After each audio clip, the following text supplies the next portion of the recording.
Argia Academy. Berbicara tentang Argia Academy sendiri, Argia Academy adalah sekolah bisnis digital yang memiliki berbagai macam mata kuliah seperti SEO, website, desain grafis, dan sebagainya. Alhamdulillah di sini saya belajar banyak hal, mulai dari web development, YouTube marketing, internet marketing, dan lainnya. Di sini kita juga belajar tentang server hosting, juga belajar tentang social media marketing atau Google Ads, dan juga belajar tentang Trello. Harapan saya setelah saya lulus dari Argia Academy, saya bisa menjalankan bisnis orang tua saya sehingga lebih berkembang dari yang sekarang. Terima kasih Argia.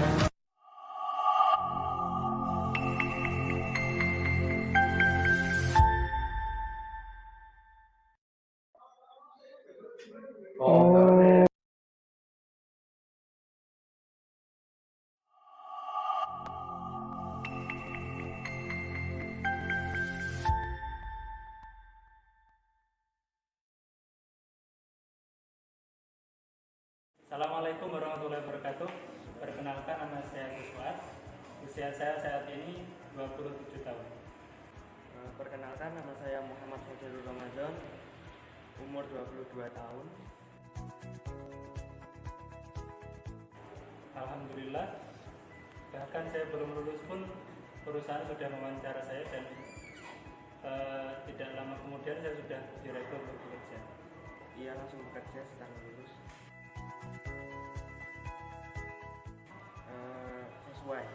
Sangat sesuai dengan pekerjaan yang saya kerjakan. Sesuai sekali. Dulu saya belajar mulai dari Google Ads, FB Ads, kemudian SEO, ada juga web admin, dan semuanya berguna ketika saya sedang bekerja. Sesuai. Mungkin malah di luar ekspektasi saya. Kalau dulu saya mungkin ekspektasinya cuma segini, tapi ternyata apa yang saya dapatkan bisa di atasnya. Nyaman karena passion saya di dunia digital marketing dan saya juga bekerja di dunia digital marketing. Sangat nyaman karena saya memang suka di bagian customer service.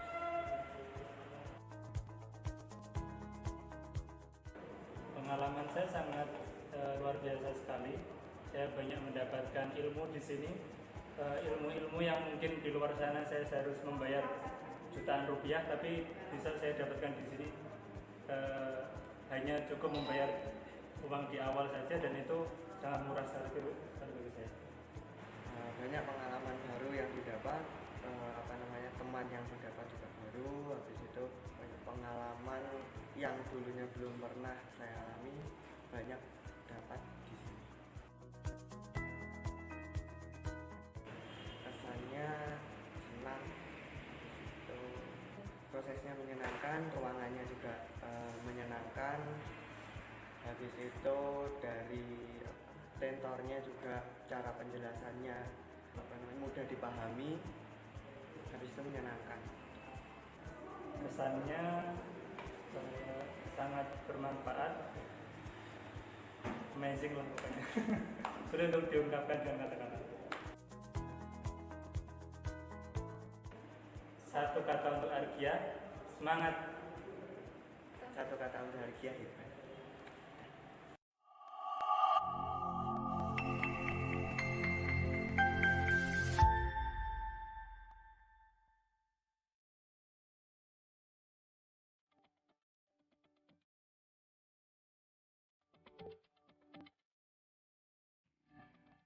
Audio Jungle.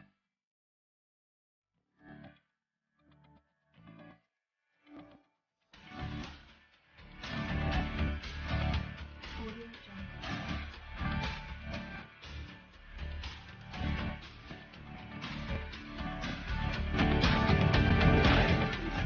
Audio Jungle. Audio Jungle.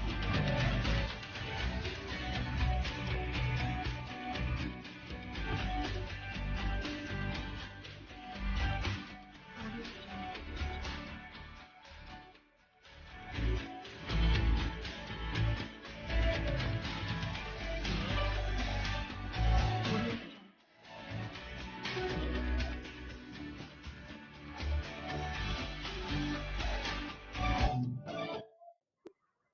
Mas Junan, nanti tolong diumumkan Mas Junan. ini di apa namanya di YouTube-nya Arga Academy ada dua penayangan. Ya. Yang pertama pakai Assalamualaikum warahmatullahi wabarakatuh. ya, yang Zoom kita ini. Yang kedua yang model yang link yang sudah kita Ya, selamat malam Argatik. Nanti mungkin ada ketemu lagi dengan saya Yunan Irawan. Tentu saja di Watch on Weekend Argatik. Sudah dimulai suatu event webinar yang kita akan nanti berdiskusi tentang Assalamualaikum warahmatullahi wabarakatuh. Digital marketing dan ekonomi kreatif, ya kan? Nah, malam ini kita sudah selamat malam kedatangan seorang ketemu lagi dengan saya Yunan Irawan, seorang narasumber tentu saja yang di Watch on Weekend. Nantinya kita malam ini akan membahas sesuatu yang sangat penting juga event webinar yang kita, apalagi mungkin teman-teman yang punya usaha atau punya bisnis dan sekarang ini mungkin lebih mau menekankan ke tentang promosi teman-teman semua ya. Jadi malam ini kita akan berbicara tentang storytelling, ya kan? Storytelling, apa itu nanti storytelling? Bagaimana hubungannya dengan promosi, khususnya di nanti promosi secara digital. Nanti kita akan kupas semua, kupas bersama Mas Zino Kertapati, ya kan? Beliau ini seorang content manager dari Indicraft Digital Media dan CEO kontemporer ya Mas ya? Ya, betul sekali Mas. Betul ya, oke. Selamat malam Mas Zino, Assalamualaikum. Selamat malam Mas Jinan, waalaikumsalam. Apa kabar Mas? Sehat? Baik, sehat. Alhamdulillah ya. Terima kasih Mas Zino sudah bisa join malam ini di event kita Watch on Weekend Argatik. Nantinya kita akan ada beberapa sesi ya. Mungkin nanti pertama Mas Zino akan memaparkan sebuah materi ya Mas ya tentang storytelling ya. Terus setelah itu nanti mungkin teman-teman Argatik mau diskusi atau mungkin ada sesuatu yang ditanyakan ke narasumber kita Mas Zino Kertapati, nanti kita akan ada season tanya jawab, ada sesi tanya jawab. Jadi silakan menyimak dulu materinya yang kita akan simak bareng. Setelah itu kita akan berdiskusi bersama-sama seperti itu. Dan saya juga mau mengingatkan pada Argatik semua, nanti kita akan ada satu merchandise buat yang beruntung yang sudah join ke acara kita, ya kan? Dari Mero Cappuccino. Jadi teman-teman silakan simak. Kalau misalkan ada pertanyaan nanti silakan disampaikan kepada kita. Baik, kita akan ke materinya Mas Zino sebentar. PowerPoint-nya Mas Zino sebentar.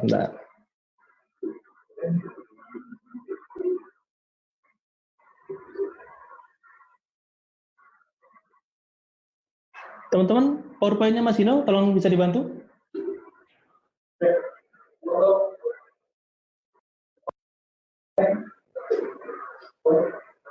PowerPoint di sudah ya? Oke. Sebentar.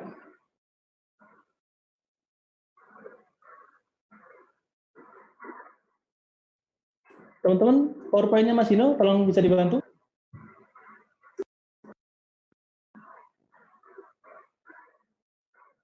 Belum muncul ya sepertinya ya?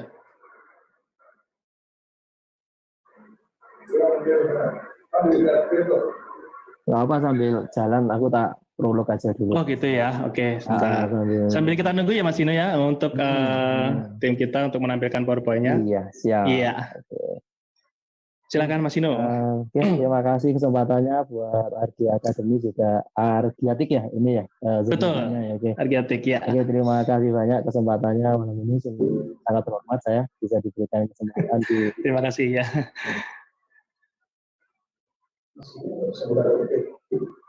Gak bisa.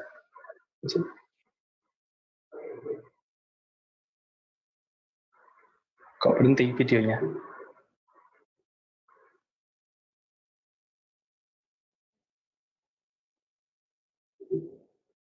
Kemana-mana. Ya, oke Mas Zino, tadi ada sedikit gangguan koneksi mungkin.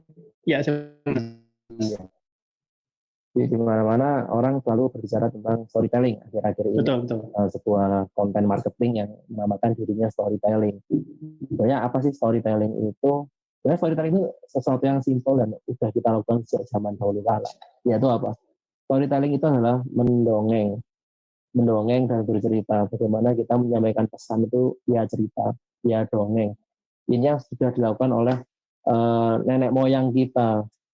Seperti kita tahu ya, mungkin anak-anak yang era 80-an, 90-an itu kalau mau tidur pasti didongengin kayak gitu. Jadi di dalam sebuah dongeng, entah itu timun emas, entah itu leting hijau, leting kuning, itu kan selalu dongeng, itu dongeng. Dongengnya selalu mengasyikkan, selalu seru untuk didengar. Tapi selalu ada pesan-pesan di dalam itu. Nah, pesan di bawah sadar inilah yang berusaha ditanamkan. Hal yang sama inilah yang sebenarnya berlaku di dalam konten marketing yang sedang kita namakan dengan storytelling ini. Jadi basicnya dongeng gitu. Jadi bagaimana kita mendongeng sebenarnya, bagaimana kita mendongeng kepada audiens, bagaimana kita mendongeng kepada target market kita mendongeng tentang produk kita mendongeng tentang keunggulan kita mendongeng tentang bagaimana kita membangun sebuah usaha. Apa sih fungsinya kita mendongeng? Sekali lagi, kita menyampaikan pesan yang tanpa orang-orang menyadari bahwa kita sedang memberikan pesan kepada mereka. Jadi pesan itu tersembunyi. Misalnya kita tahu dongeng si kancil nyolong timun misalnya. Si kancil nyolong timun ini seru banget buat anak-anak. Tapi pesannya kan sebenarnya juga luar biasa bahwa kita tidak boleh curang, kita tidak boleh mencuri, kita harus selalu berbuat baik. Dan ini termindset di anak-anak ketika mereka mau tidur diceritani, besok paginya mereka bersekolah dengan masih mendapatkan cerita tadi, pesannya jadi nyampe gitu loh. Nah inilah yang sebenarnya dibangun dalam storytelling. Jadi yang mungkin teman-teman bisa poinnya bisa dipin di awal adalah storytelling itu dongeng. Storytelling itu bukan sesuatu yang ribet, bukan sesuatu yang pusing kita, bukan sesuatu yang baru juga. Storytelling itu sekali lagi ini hanya sebuah dongeng. Nah, itu adalah poin pertama yang harus kita kunci malam ini. Bagaimana kita mendongeng? Kalau kita bisa mendongeng dengan baik buat anak-anak kita, buat adik-adik kita, insya Allah kita bisa juga membuat konten storytelling yang bagus. Seperti itu Mas Yunan dan juga adik-adik sekalian. Betul, oke. Nah ini juga mulai muncul. Jadi bisa kita di sini apa itu storytelling seperti sudah terdapat di situ. Bisa saya sampaikan tadi, storytelling itu bercerita, mendongeng. Bisa bentuknya kata-kata, bisa foto, kita bisa kalau kata-kata jelas namanya memang storytelling. Foto itu adalah foto story namanya. Itu juga ada dari bagian dari jurnalistik fotografi, itu juga ada foto story. Kemudian yang sekarang paling banyak digunakan adalah dalam bentuk audiovisual atau iklan, video ya. Ya, audiovisual, audio video yang sekarang paling banyak digunakan. Kalau kita banyak menyimak iklan-iklan startup yang unicorn mungkin kayak Gojek, Grab, mereka banyak sekali menggunakan storytelling ini, bagaimana narasi dan juga penyampaian audio videonya, audio visualnya ini dengan storytelling. Mereka tidak pernah mengatakan, "Oi, aku Gojek nih, aku unggul bla bla bla." Mereka selalu berbicara dari sisi drivernya, sisi apa namanya, GoFood, para merchant-merchantnya, fitur-fiturnya, bagaimana mereka bisa berkembang bersama Gojek. Jadi bukan mengunggulkan Gojek, tapi bagaimana para driver ini bisa berkembang dengan Gojek, bagaimana para driver ini kehidupannya bisa lebih baik ketika mereka bersama Gojek. Mengatakan, dari sisi yang Gojek nih, aku unggul. Dan apa sih sebenarnya yang mau sampaikan adalah Gojek adalah aplikasi yang bisa dipercaya. Ini kalau Gojek.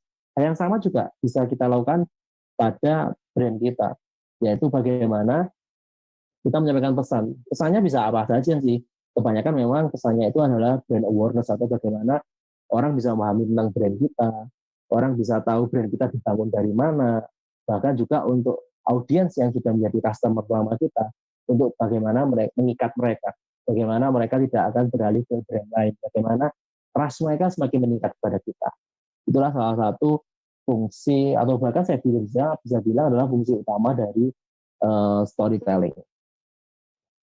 Oke, sekarang next mungkin ke next slide-nya kita ada, ya ini dia marketing of storytelling. Brand storytelling ini menjadi strategi pemasaran yang segar di tengah masyarakat yang mulai jemu dengan iklan-iklan yang direct selling, yang copywritingnya pendek, yang langsung direct selling, belilah ini, makanlah ini, minumlah jamu bla bla bla. Orang udah mulai jemu, orang udah nggak bisa dibohongin lagi.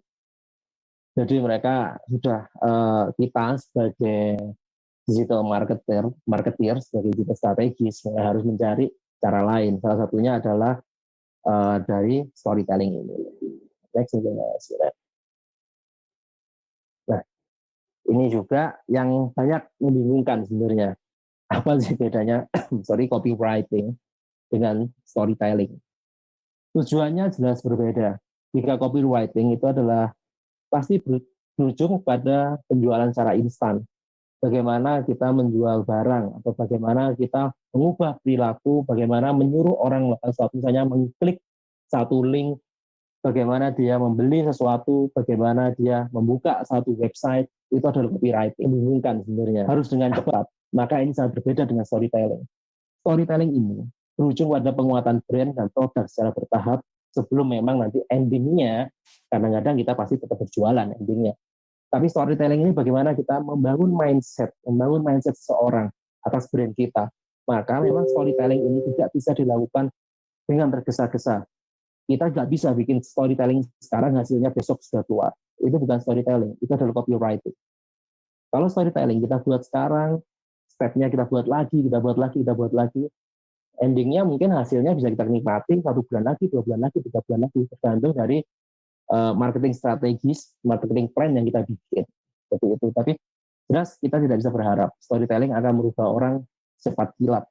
Kita tidak bisa mendongeng pada anak-anak kita dan besok dia tidak akan ngompol lagi misalnya begitu. Tentu butuh proses. Nah, ini sama dengan kita pada audiens. Kita butuh proses step by step untuk bisa mempengaruhi bagaimana mindset mereka, bagaimana mereka mau mengikuti alur pikiran yang atau pesan yang kita masukkan dalam storytelling. Gitu.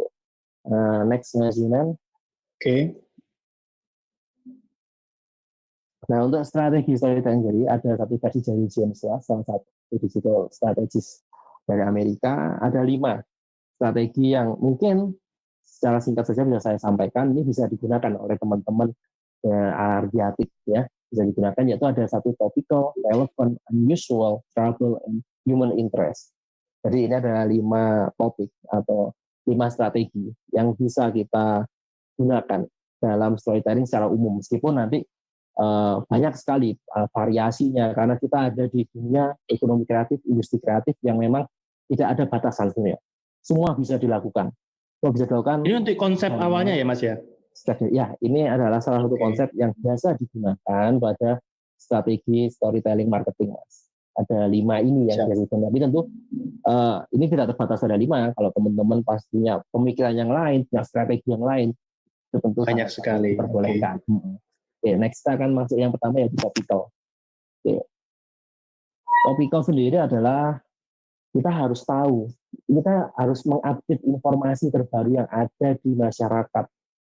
Jangan sampai topik yang kita bikin ini basi mungkin, atau topik yang kita bikin ini justru bertolak belakang dengan kondisi di masyarakat sekarang.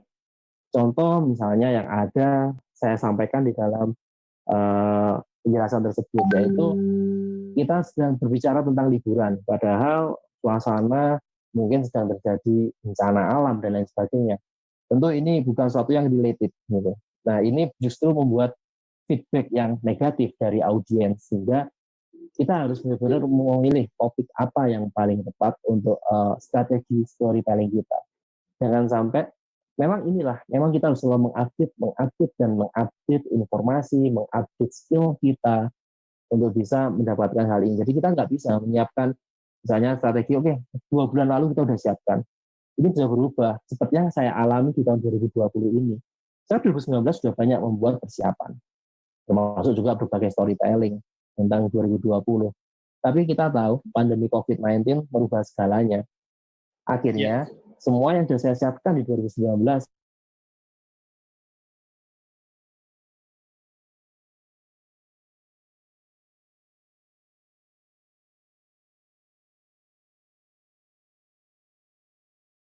memungkinkan gitu loh, untuk storytellingnya khususnya. Tapi begitu COVID, semua udah nggak bisa dipakai. Nah, disinilah Sudah kita tidak harus relevan. udah nggak relevan lagi, nggak mungkin kita misalnya di itu tadi kita akan berbicara tentang bagaimana nongkrong bareng gitu. Storytelling saya tentang nongkrong bareng. Saya nggak mungkin kan bikin nongkrong bareng hari ini untuk storytelling. Betul. Ya itu ridiculous gitu, itu konyol akhirnya. Nah itulah Iya. ya memang cukup membuat panik teman-teman di Indicraft gitu ya, membuat panik juga. Tapi kita berusaha mengatasi itu dan membuat sesuatu yang topical tadi. Begitu Mas Yudin. Jadi artinya poinnya adalah kita harus selalu update dengan informasi, tahu mengetahui bagaimana persona audiens kita. Audiens kita ini orang apa sih? Mohon maaf. Audiens kita ini adalah orang-orang sepuh gitu. Maka kita nggak bisa pakai topik yang anak muda. Tentu kita harus mengambil topik-topik yang dilihat dengan orang tua. Sesuai segmennya, oke. Segmennya juga. Jadi yang harus diperhatikan adalah bagaimana kita update informasi dan mengetahui tentang persona audiens kita. Mau di mana segmennya. Itulah poin dari topical. Oke, yang berikutnya yang kedua ada relevant. Ya.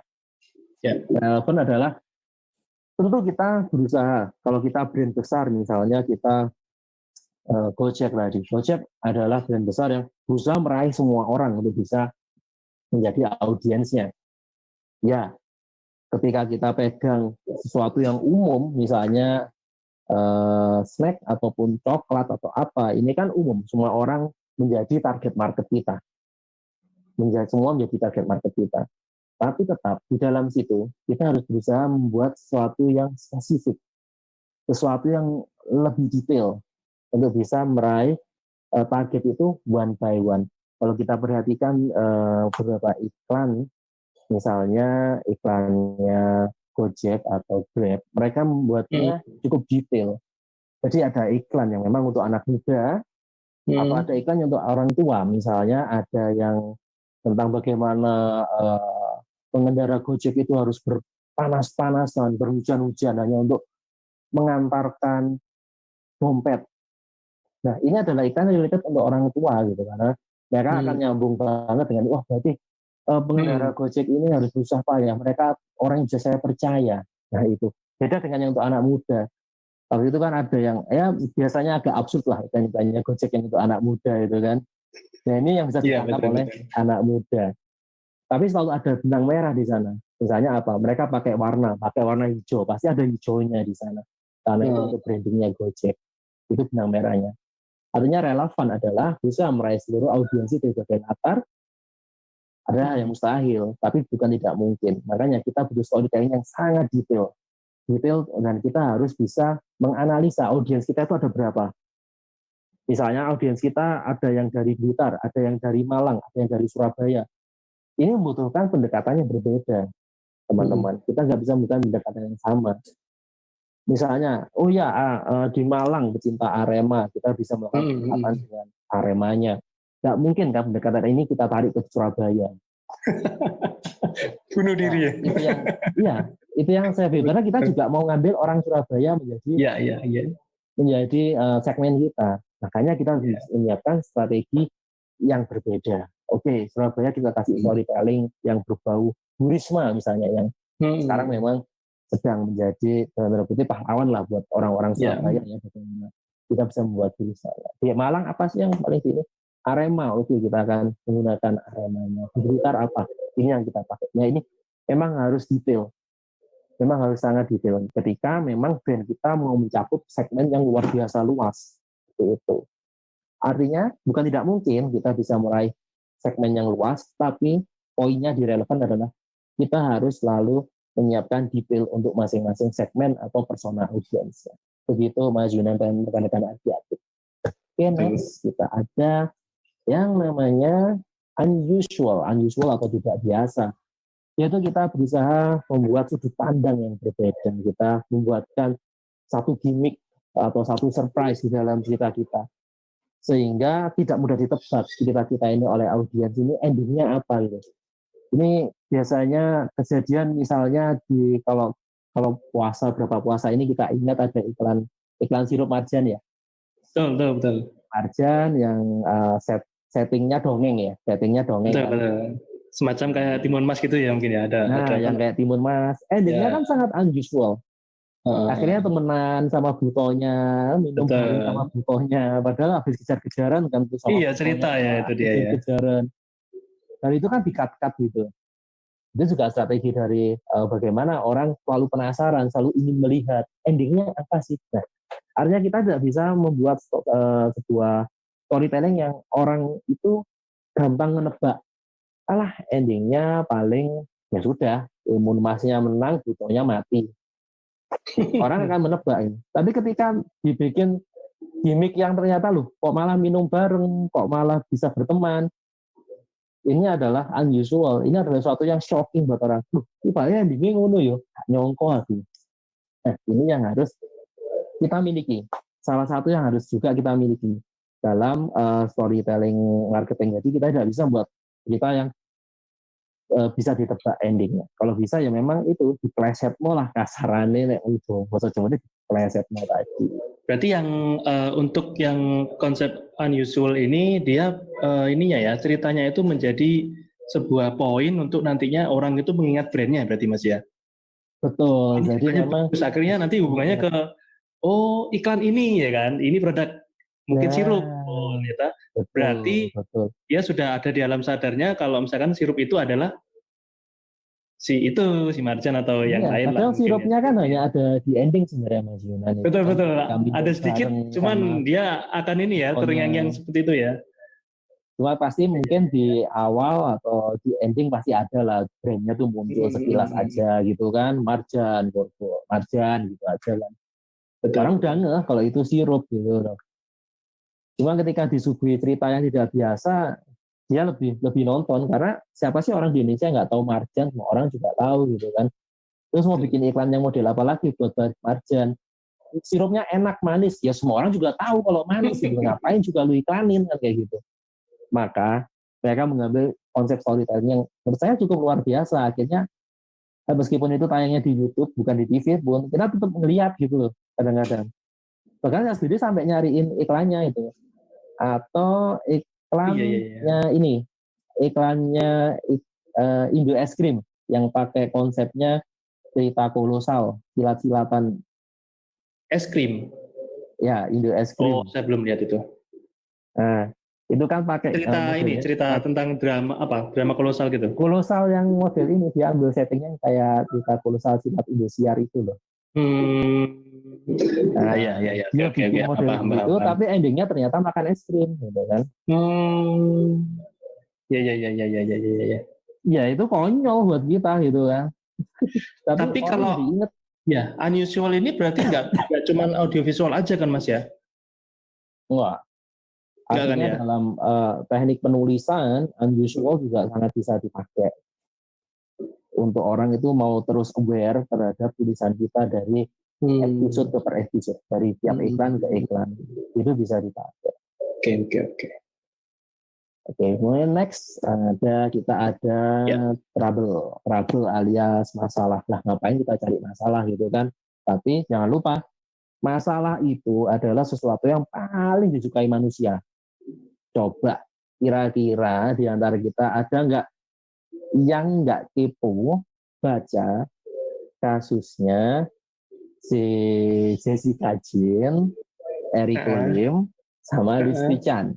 Ya pasti kepo kan semua. Nah, inilah konflik adalah kunci buat cerita selalu menarik dan menarik. Audiens itu selalu bertahan untuk tahu ending dari konflik ini. Maka cerita-cerita konflik yang seperti ini, cinta segitiga dan lain sebagainya, atau dalam kutip ya, yang hubungannya sama seks gitu, itu selalu laku gitu loh. Atau konflik-konflik yang lain itu selalu laku gitu, karena orang kita ini emang kepo banget gitu. Kepo sama urusan pribadi kadang-kadang. Itu karakteristik audiens kita, dan kita sebagai digital marketer itu memang harus aware terhadap hal-hal yang semacam itu. Apa sih yang menarik buat audiens gitu kan? Apa sih sebenarnya pentingnya tahu masalah pribadi orang sebenarnya secara umum, dan ya nggak baik lah kalau pribadi orang. Memang suka gitu loh. Betul. Ya. Memang suka gitu loh. Sebelumnya ada kasus Ada kasus misalnya Nikita Mirzani. Mirzani yang berkonflik juga. Dengan orang suami. tetap suka gitu loh sama Baim Wong gitu kan. berkonflik sama saing buang gitu loh. Ya orang juga tetap suka gitu. Nah ini yang kita harus tangkap, bagaimana mengubah konflik. Ya kita nggak perlu lah bikin konflik yang meniru mereka. Mungkin kita bikin konflik dengan gaya kita sendiri, dengan setting kita sendiri. Ya memang semuanya mungkin imajinatif lah konflik yang kita ciptakan. Tapi kita bikin konflik ini untuk membuat orang selalu aware terhadap cerita kita, selalu aware terhadap iklan kita. Jadi poinnya adalah dalam membuat sebuah di point trouble ini, kita jangan menghindari konflik, tapi carilah konflik. Kalau memang mau memakai strategi trouble, cari konflik yang lagi trending apa. Nah itu kita bisa ATM lah, amati itu modifikasi ala kita sendiri. Itu Mas Yunan dan teman-teman sekalian. Kita ke yang terakhir, ada human interest atau juga ada yang bilang namanya human. Anda selalu pasti ingin mengenalkan brand produk kepada masyarakat. Tapi bagaimanapun produk kita, brand kita ini adalah ya benda mati tanpa emosi atau jasa. Jasa ini sesuatu yang nggak bisa dilihat, nggak bisa dipegang, gitu kan. Nggak bisa dirasakan kalau jasa itu.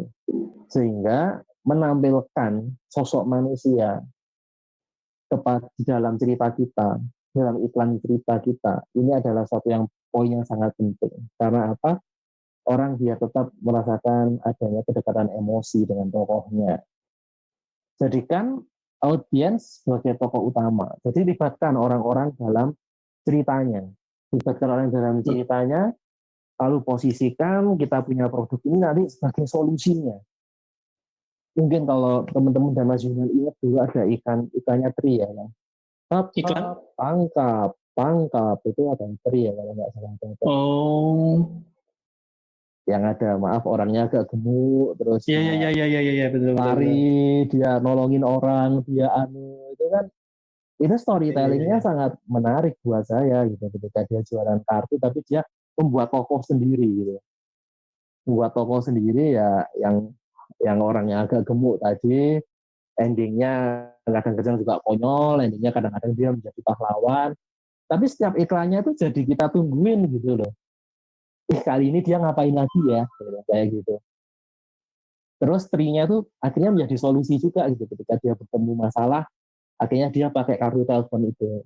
Nah ini yang harus kita buat. Jadi bagaimana menghadirkan sosok atau tokoh imajinatif yang akhirnya disukai oleh audiens. Dan jangan lupa brand kita, produk kita selalu menjadi solusi di endingnya. Sehingga orang akan lebih aware, oh ternyata pakai ini ya. Bisa, oke. Itu aja sudah cukup sebenarnya. Tapi terus mindset bahwa dia sebenarnya suka sama toko itu, bukan sama brand kita. Tapi mereka pasti termindset karena toko ini sama brand kita udah related banget. Betul. Nah ini yang kita nggak boleh apa-apakan. Jadi human interest itu bagaimana kita menghadirkan tokoh, lalu juga menghadirkan emosi di sana. Seperti apa itu. Itu Mas Yunan mungkin yang bisa saya sampaikan untuk malam ini sebagai pengawal lah ya sebelum kita nanti di dalam lagi. Gitu. Terima kasih. Ya, ini menarik sekali ya materi-materinya. Cuman saya mungkin ada satu pertanyaan nih Mas. Siap. Apakah di sebuah konsep yang tadi sudah diterangkan itu, sebuah brand itu harus memilih atau harus gimana ya? Harus memilih satu konsep itu sesuai dengan produknya. Misalkan saya punya produk makanan nih. Yes. Produk makanan ini biasanya harus pakai konsep yang mana? Seperti itu. Ataukah produk makanan ini sebenarnya bisa memakai semua konsep yang sudah di-share tadi? Kembali lagi kita ke konsep pertama, sebenarnya basicnya, topical. Sebenarnya kita sekarang di apa? Cocoknya yang mana, gitu kan? Misalnya yang terjadi sekarang adalah pandemi COVID-19. Mungkin kita pakai konflik dengan bersettingkan COVID tidak akan cocok. Tapi ketika mungkin kita pakai human interest akan lebih cocok. Kenapa? Misalnya kita bikin setting aja, misalnya ada someone yang kena pandemi, kehilangan pekerjaan, akhirnya dia memilih berjualan makanan minuman tadi di settingkan seperti itu. Dalam perjalanannya dia tidak mudah. Dia masih kesulitan juga dengan pandemi ini berjualan, karena apa? Dia belum mengenal yang namanya digital gitu kan, dia masih berjualannya itu offline, dari mulut ke mulut, dari rumah ke rumah. Dia terus tiba-tiba di jalan dia bertemu dengan Mas Yunan. Gitu. Mas Yunan itu bercerita, ada loh Pak digital bla bla bla bla. Dia dibimbing oleh Mas Yunan digital di Argia Academy gitu kan. Wah ternyata dia mulai sukses. Ya kan, kayaknya dapat, anaknya dapat, digitalnya dapat. Tapi kita fokusnya ke tokoh tadi sebenarnya. Makanya di tengah-tengah tadi bikin ada konflik misalnya ketika dia jualan makanan minuman, rumah tangganya mulai kacau balau, istrinya mulai mau meninggalkan dia atau apa semacam itu. Nah, atau mungkin ya semacam itulah kita bikin konflik katanya. Jadi kita mau pakai yang mana? Itu kalau saya ada 2 poin. Yang pertama lagi eventnya sekarang lagi apa nih, event yang ramai. Yang kedua adalah brand kita memang mau di branding seperti apa. Memang mau di branding eksklusif. Kalau eksklusif tentu kita agak minggir ya sama yang kayak konflik-konflik, yang receh-receh itu minggir ya. Kita lebih eksklusif. Atau kalau brand kita nggak ada masalah atau memang kalangannya anak muda ya nggak masalah kita mau brand yang diajar ke situ, yang receh, mau yang nerd, mau yang apa itu nggak ada masalah. Jadi memang ada 2. Mas, tergantung eventnya. Sekarang lagi ada event apa sama brand kita seperti apa, branding basic brandingnya seperti apa. Gitu, Mas. Berarti mungkin pada dasarnya mungkin ke topikal dulu ya Mas ya untuk membaca apa namanya membreakdown ininya apa kita mau apa gitu kan, melihat suasananya dulu nanti baru kita mengembangkan ke yang lainnya ya. Betul kita kembangkan ke yang lain. Awalnya memang kita harus lihat sama suasana, trennya apa sekarang ini agar kita cepat ditangkap gitu sama orang, karena orang lagi banyak mikirin ini. Misalnya tadi cinta segitiganya Eriko Lim, ini anak muda lagi aware banget, ini kita bisa adapt itu pasti cepet banget mereka tangkap gitu kan. Gitu sih Mas. Ya Mas, satu lagi Mas, kalau misalkan kita menggunakan storytelling nih. Nah, untuk teman-teman mungkin ini kan hubungannya sama mungkin yang punya bisnis ya Mas ya. Itu membuat promosi seperti itu harus berapa lama sih? Ya, terima kasih. Menciptakan apa konten-kontennya itu harus berapa lama sih? Ini pertanyaan yang menarik dan memang mungkin gini, berapa lama dan seberapa sering harus ditampilkan itu Mas? Ya ini kan? memang yang paling menarik pertanyaan dan paling sulit saya jawab selama ini Mas. Karena gini, memang case by case Mas ya. Ini berapa lamanya. Ini juga tergantung bagaimana pemilik brand itu atau juga pelaku pemilik brandnya itu bisa menjalankan strategi ini. Karena ini strategi yang tidak langsung kelihatan hasilnya Mas. Kita nggak bisa. Beda sama copywriting. Copywriting adalah bla bla bla bla, beli sekarang juga. Klik di sini. Kontak ini. Nah, itu adalah copywriting. Itu bisa diukur dengan cepat gitu ya. Bisa diukur dengan cepat efektivitasnya. Sedangkan yang kita sebutkan dengan storytelling ini adalah mempengaruhi alam bawah sadar manusia. Jadi memang ini akan membutuhkan waktu. Kalau saya bilang ini butuh berapa lama, tergantung pesannya apa yang mau kita sampaikan. Satu, tergantung pesannya apa yang kita sampaikan. Kedua, yaitu tadi seberapa besar usaha yang mau kita lakukan untuk ini dan seberapa sabar. Tapi rata-rata kasus yang saya hadapi antara 3 sampai 6 bulan, Mas. 3 sampai 6 bulan ya? Sorry, itu berarti kalau posting ya berarti ya? Postingnya itu seberapa sering Mas kalau menurut Mas Dino? Posting mungkin seminggu berapa kali atau gimana? Sebenarnya posting itu tidak perlu sering Mas untuk membuatnya. Misalnya seminggu sekali atau sebulan sekali sudah cukup ya? Itu nggak ada masalah. Yang penting itu tadi, kita bisa memasukkan postingan tadi ke channel yang tepat. Misalnya Facebook, kita pakai Facebook, di sana banyak grup-grup kan. Kita ambil contoh ceritanya tentang cinta segitiga Eriko Lim tadi. Maka itu kita lempar ke grup gamers, misalnya grup YouTuber. Itu mereka pasti lebih aware di sana daripada itu kita lempar ke grupnya ibu-ibu dan bapak-bapak kan gitu. Iya. Jadi itu sangat-sangat tergantung channelnya sih. Satu cerita bisa langsung viral dan aware itu bisa sih. Memang tergantung kita mau lempar ke channel mana. Itu yang paling penting. Kalau saya bukan tergantung berapa banyak kita harus bikin gitu. Kita bikin satu, kita evaluasi dulu selama 1 bulan. Itu juga bisa sih Mas. Kalau saya sih seminggu sekali udah bagus sih untuk membangun ceritanya itu. Iya. Mas, kalau ini kan Argiatik ini kan mungkin banyak ya kita dari backgroundnya seperti apa itu kan. Mungkin juga dia punya bisnis atau mungkin dia sedang belajar tentang konten atau lain-lain. Nah, untuk belajar konten mungkin itu entah copywriting atau storytelling itu sampai berapa lama sih Mas? Sulit nggak sih Mas?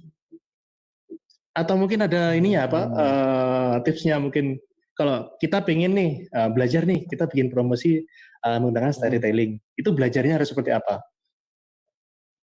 Belajarnya sebenarnya semua sekarang itu zaman sekarang enak aja, semua bisa dipelajari di internet. Dan apa yang kita lakukan sekarang teman-teman juga bisa langsung pelajari juga. Jadi kalau belajarnya gampang, yang penting mau ada kemauan dari kita. Yang poin pertama adalah mau selalu menulis dan juga berfantasi, Mas. Kalau bikin storytelling itu. Jadi kalau menulis. Ya, suka berfantasi juga, Mas, paling penting. Suka berimajinasi, berfantasi. Ya, itu fantasi positif ya, fantasi negatif. Nah, ini adalah poin penting karena kita bisa merangkai sebuah cerita.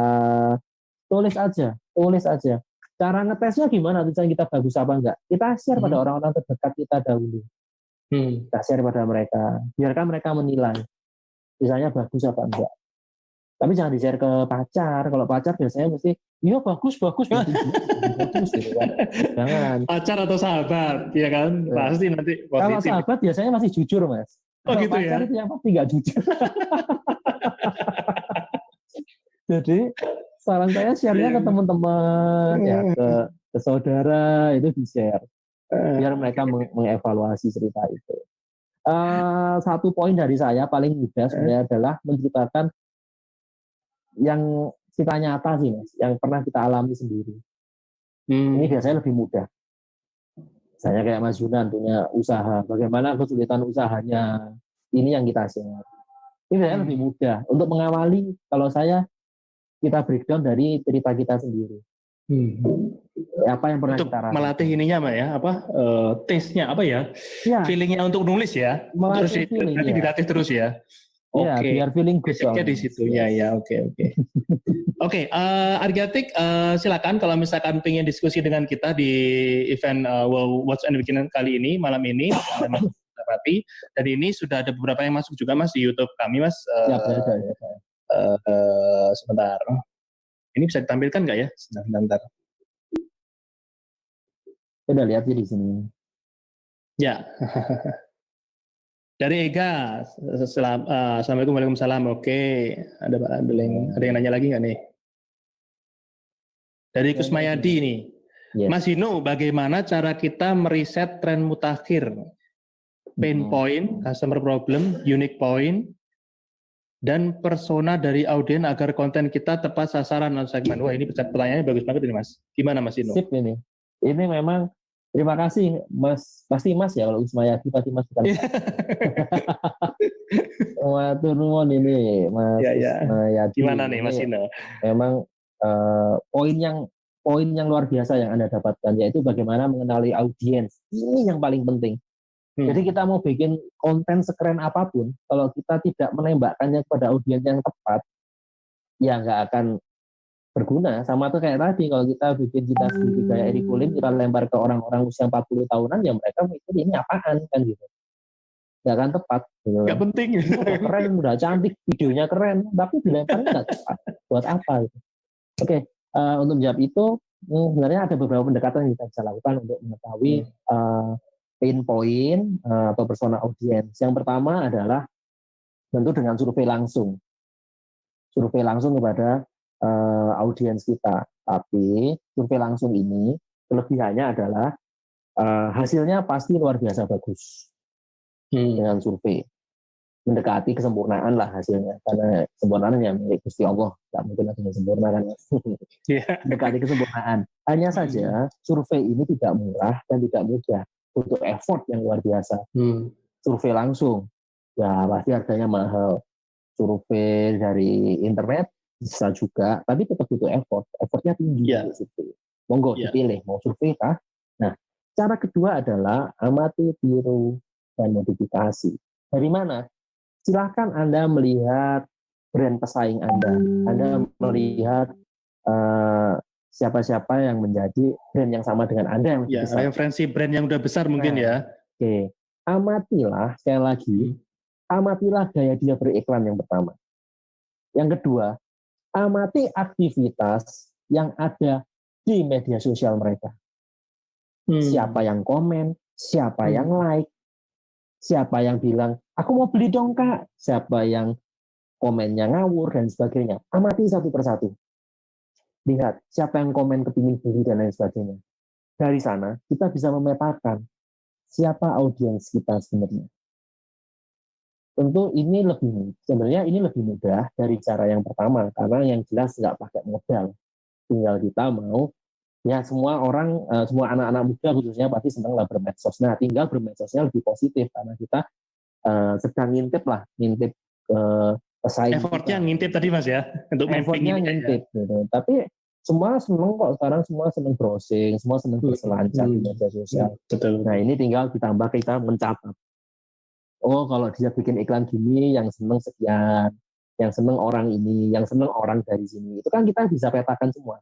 Mau di Facebook, mau di Instagram, kita tentu bisa memetakan. Minimal kita bisa memetakan adalah jenis kelaminnya, usianya, mungkin juga asalnya dari mana, lalu mungkin juga aktivitas sehari-harinya apa. Di sini kita sudah mulai bisa buat custom audience tadi atau peta audience tadi apa. Kemudian yang ketiga, ada cara yang ketiga masih ini teman-teman, yaitu adalah kalau memang brand Anda ini sudah berjalan, ya bukan brand baru ya, karena cara ini nggak available untuk brand baru.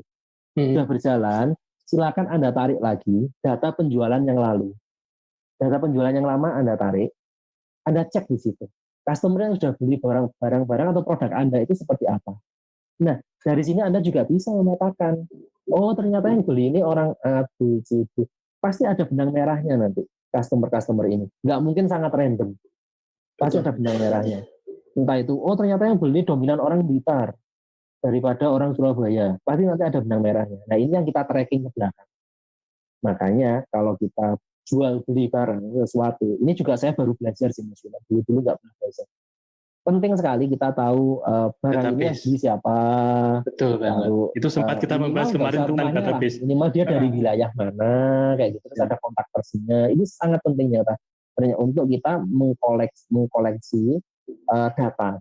Begitu Mas. Jadi untuk teman-teman ini juga bisa saran nih, kalau jual beli, monggo data-data resi-resinya tuh yang jual beli online itu disimpan deh semua. Itu kamu kumpulin, kamu udah punya data audiens kamu. Itu Mas Yunan. Siap. Simple ya padahal ya. Resi-resi itu bukan bisa dibuat data ya. Lah saya itu lengkap kan Mas. Oh, ya kan? Ya kan bisa buat data Mas. Iya. Ya siap. Terima kasih Mas Ino. Tadi mungkin Mas Kusmayadi semoga menjawab ya kan. Ada Tuan Ahmad Fairuz. Wah, assalamualaikum Mas Ino. Salam kenal di Malaysia Mas. Dari Malaysia. Jadi memang beliau ini adalah salah satu digital marketer yang luar biasa juga. Kita pernah mengundang beliau juga di event kita yang berbicara tentang digital marketing juga, Mas. Siap, salam hormat. Ya, terima kasih Mas Ahmad Fairuz sudah gabung juga sama kita. Ada lagi nih Kibo Uhui. Assalamualaikum Mas Hino dan Pak Hos. Indikator keberhasilan storytelling itu gimana ya Mas? Oke. Mungkin sedikit gambaran Mas Hino ini. Kibo Uhui ini adalah salah satu brand. Dia salah satu brand minuman Mas. Minuman Sari Nanas ya di Blitar, di kota Blitar. Ini saya kenal sekali sama orangnya juga ini. Nah pertanyaannya seperti itu Mas. Mungkin bisa jawab Mas, indikator untuk keberhasilan storytelling Mas ini Mas. Terima kasih. Kalau saya sedikit cerita ke belakang sedikit lah ya.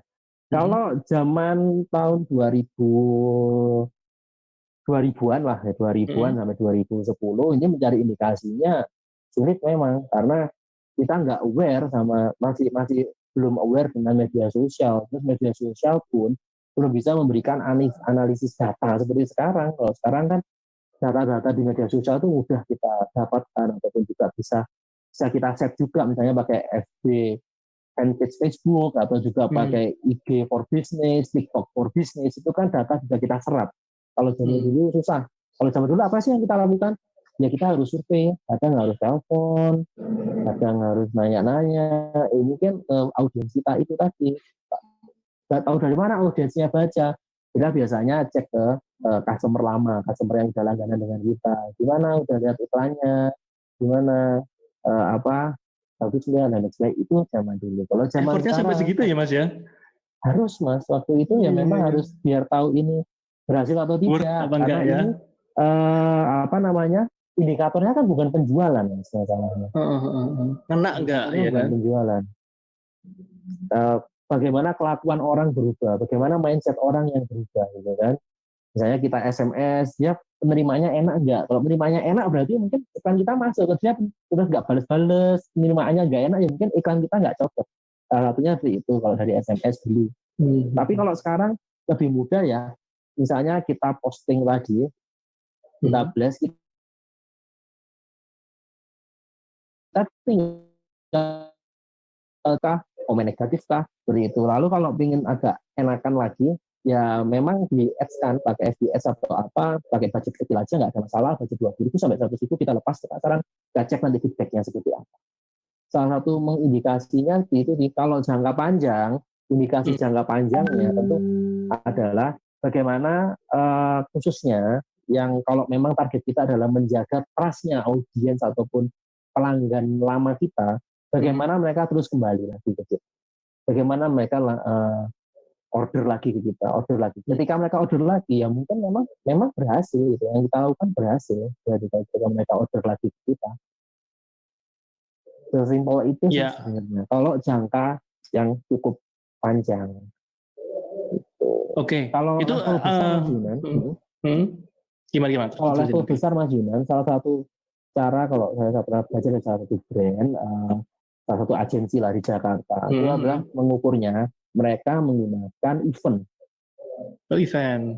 Yes, setelah mereka launching satu campaign, misalnya Aqua, kemarin mereka campaign dengan tidak menggunakan plastik di 2019, memerangi botol plastik. Saya masih ingat banget campaignnya Aqua. Mereka bikin event, mungkin kayak lomba vlog, atau semacam lomba-lomba itu adalah untuk mengukur awareness-nya audiens terhadap campaign yang mereka launch itu seperti apa. Ketika banyak yang ikut, terus ketika memang temanya itu masuk semua, itu salah satu indikator bahwa campaign yang mereka laksanakan itu masuk dan berhasil. Oke, Mas Kipo Uhu ya, ini dengan Mas Muklis ini ownernya. Semoga menjawab ya Mas ya. Nanti kalau misalkan ini kita bahas lagi secara detail. Saya mau bacakan lagi pertanyaan berikutnya Mas yang udah masuk ya kan. Dari RB Maulana, bisa kasih contoh nggak Mas Hino storytelling produk yang pernah dibikin Mas Hino atau tim, mungkin bisa bentuk video story atau tulisan. Oke. Ya. Terima kasih, ini Mas RB Maulana ini rekan saya juga ini Mas. Oh siap. Iya, terima kasih Mas Ruli. Ya Mas Ruli bisa cek aja di ada Instagramnya di Cokro Indonesia, itu satu brand yang kita handling sekarang yang beberapa postingannya lebih mengandalkan ke storytelling daripada penjualan direct selling. Memang ada beberapa yang memang kita bikin direct selling postingannya, tapi 80% adalah bentuknya storytelling. Jadi di sana kita bikin kayak tips-tips dan lain sebagainya, tapi bahwa ada hidden message-nya di sana. Karena ini adalah aplikasi baru, hidden message-nya adalah bagaimana audiens aware terhadap aplikasi ini dan bagaimana mereka mau mengunduh aplikasi. Lebih ke tulisan ya Mas ya? Bukan video ya? Apa? Lebih ke tulisan berarti ya? Ada yang video juga di sana, ada yang, tapi kebanyakan memang tulisan di sana. Gitu. Baik. Mas, ini saya bacakan satu yang dari WhatsApp kami ya Mas ya. Mas. Bedanya copywriting dan content writing Mas. Wah, ini memang yang paling bedanya apa Mas? Dari Rudi. Mas Rudi, terima kasih pertanyaannya dari WhatsApp. Oke. Terima kasih Mas Rudi. Oke, untuk copywriting itu selalu, ini yang poin utama copywriting. Copywriting itu selalu ada call to action di bagian akhir, atau kita singkat dengan CTA, call to action. Beli sekarang, unduh atau mungkin ada gambarnya Google Play Store misalnya kalau kita tahu di Gojek, GoFood ya, itu kalau ada gambarnya Play Store itu karena berarti itu call to action-nya orang sudah ke Play Store kan seperti itu. Itulah copywriting. Copywriting bentuknya selalu ringkas biasanya, tidak pernah terlalu melebar, tidak pernah terlalu besar. Copywriting hanya terdiri biasanya dari 3 poin.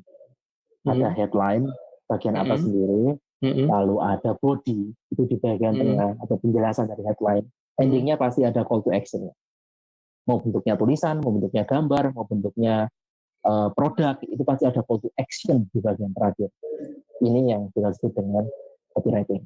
Lalu dengan content writing ini bentuknya lebih panjang. Artinya bentuknya lebih panjang.